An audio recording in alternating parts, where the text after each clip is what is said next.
everybody, welcome back to Gamer Logic's I Remember, a series that talks about some great games from my past. And for the month of March, we are going to talk about another classic on the NES here, one of my absolute favorites that originally I didn't think I was going to like at all.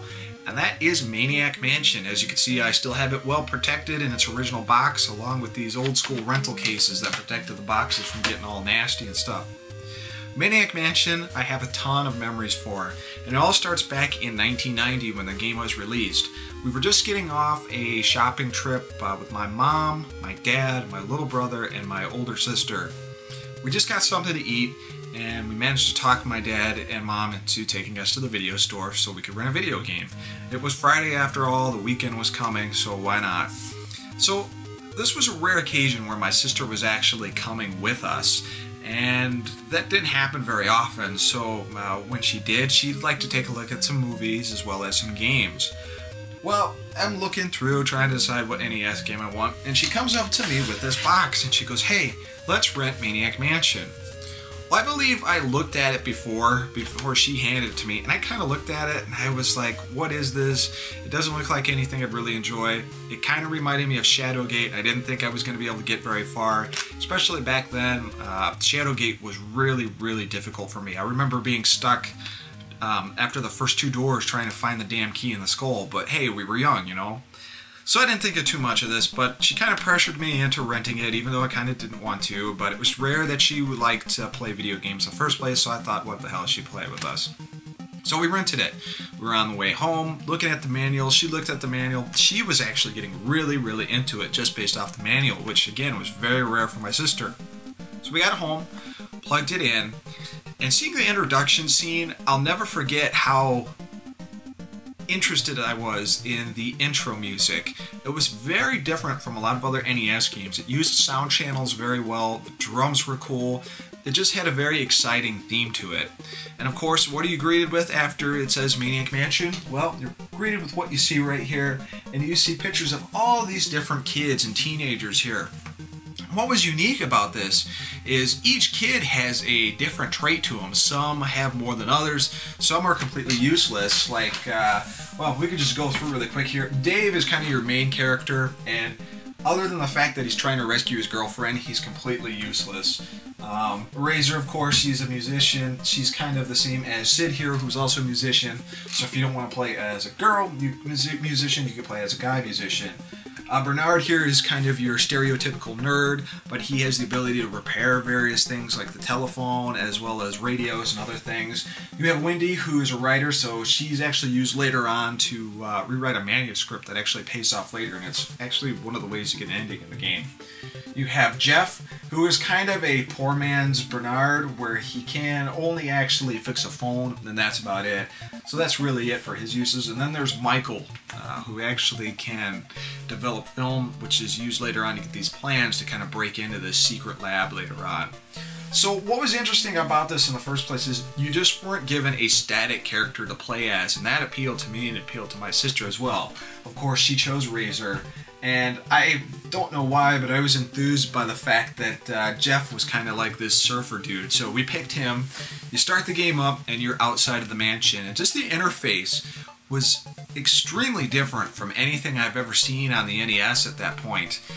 You know, having all the different commands, like being able to open things and read things and close things. Again, very close to Shadowgate, but the way they were presented to you was very different. You weren't looking at it from a first-person perspective, you were looking at it from a side-scrolling view. I remember trying to get into the house was interesting, because we were looking all around, we were ringing the doorbell. And ringing the doorbell is hilarious too, because how many games back in the day can you say, if I would ring a doorbell as an object, that a cutscene would play, a character would actually come down the stairs throughout the house, open the door and tell you to stop trespassing and get out of there. That was also very unique, very original. But of course you get into the house, pulling the doormat, and when you pull the doormat there's a key underneath it, and you get in and you start exploring this house, and you can get captured by the residents of the house and thrown into a dungeon, and there's all of these different puzzles to it. And the thing is, there's no one way to beat this game, and again, that's another thing that appealed to us. If you wanted to blow up the house and end the game on a bad note, you could. If you wanted to talk the main bad guy into actually turning to your side, he could do that. Or you could call intergalactic police and basically have them arrest him, which was pretty amazing. So there were a lot of different paths to this game, but being young, it was kind of difficult for certain puzzles and stuff like that. And it was one of those games that even though you could beat it a certain way, there were still other things that you wondered about, like how do I turn on the arcade games, how do I get upstairs, how do I open the safe up in the attic, all these other things. So, of course, back in the day we had Nintendo Power, and I believe they ran 2 different articles on Maniac Mansion. I'll have to see if I can dig up the articles, but one was just a preview of the game itself, which had some basic stuff in there, and the other one was actually a Nintendo Power cover feature. I didn't get that issue till just recently. I happened to be going through some things and found it and picked up that issue, and it's really cool seeing all the different things about it. But other than that preview issue, we didn't really have too much knowledge or ability to go through Maniac Mansion, so we never really finished it during that rental period, and that was kind of the end of it. Well, unfortunately, when we went to rent it again, probably a month later, we found out the very sad news that someone did not return the game and that the video store would not be getting another copy of it. Well, this just happened to be around my birthday, and what did I want for my birthday? More than anything else in the world, what did I beg my parents for the next 2 months before my birthday? That's right, Maniac Mansion. I just wanted Maniac Mansion. I didn't care if I didn't have a birthday party. I didn't care if I didn't get any other presents. I just wanted Maniac Mansion. Well, my birthday came, and I'm looking around, and I don't see anything that resembles Maniac Mansion in terms of game packaging. I mean, if you were a kid and you grew up in the 80s, and this was all that was wrapped up and that wasn't in another box, you knew exactly what it was. It was just a matter of what game it was. So I waited, and it was present time, everyone was opening, and the first present I opened, which was actually like a precursor present to everything else before everyone got there, was a issue of Nintendo Power, and I was reading through that, and that kept me busy, and actually I wish I could have found it, but I really didn't have time to go hunt at my mom's house to see if I could find the VHS tape and get it converted.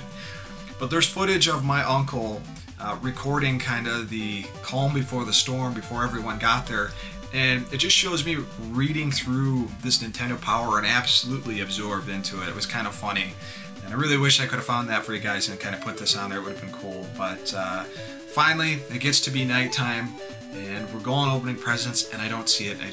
I'm getting more and more upset. Open all the presents, no Maniac Mansion. I look kind of upset. My mom goes, "You brat, I know exactly what you're looking for." So she steps in her room, comes out, and pulls out a present that resembles an NES box. And what would you know, I opened it up. There it is, Maniac Mansion. I went ape shit. I was so happy to have my own copy of this and to start it and get going on it. Well, you don't want to be rude, but of course I was still pretty young at this point.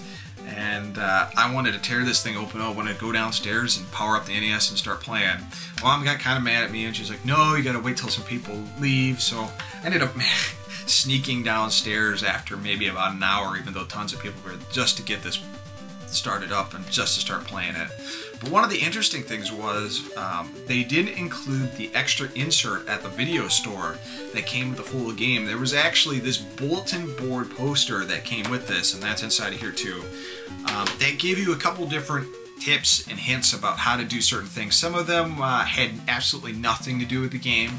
Others did and would kind of give you tips. So that helped a lot, and that actually allowed us to get a lot further in the game. And I believe that actually helped us get into one of the endings of the game. But there was still a lot of stuff that was unexplained. Again, like I mentioned before, the arcade, how you got the power to that, how you got the safe opened up in the attic, as well as other things. Well, back in 1990, we really didn't have email, really didn't have internet. GameFAQs just wasn't there, so if you didn't buy the official strategy guide, what did you do? Well, during those days, we had the Nintendo Power Game Counselors, and we didn't have a lot of money, so we weren't able to just call the hint line and be done with it and get charged outrageous prices for our phone bill. Back then, I actually wrote several different letters to the Nintendo Power Game Counselors, and I got replies back. And to this day, I really wish I would have kept them. I wrote so many different letters about the other games like Snake's Revenge, Dragon Warrior, throughout the 90s and stuff like that. But Maniac Mansion was one of those games, and I had some very certain questions that I wanted to ask them. And of course, I got a reply back, and I was totally floored about it. I got all these different answers, and I was able to get all the different endings to Maniac Mansion, so that was great. And it still happens to be one of my favorite games, as well as my sister's favorite games. She actually just Facebooked me saying that she got a NES clone, and that Maniac Mansion was at the shop she got, and they've been playing it, which is pretty awesome. But Maniac Mansion remains one of my favorite games. Of course, eventually they came out with a sequel on PC. Of course, it was the Commodore 64 game originally. But Day of the Tentacle was also a lot of fun, but still doesn't touch the classic atmosphere that the original Maniac Mansion had. It's tons of fun. If you haven't played it, I definitely recommend you pick it up. And that is just some of my memories about Maniac Mansion, some of my candid memories. So in celebration of I Remember, of course, we will be doing a live show on Twitch TV, playthrough of Maniac Mansion with my younger brother, and there'll be a full review as well. There'll be a separate video as well as a blog entry at themikemurders.com as far as when we're going to do the live show with this. And that's pretty much all for now, guys. Hope you enjoyed some of my memories about this great game. And again, if you haven't played it, check it out. Hope you enjoy the I Remember for March, Maniac Mansion. Peace, guys.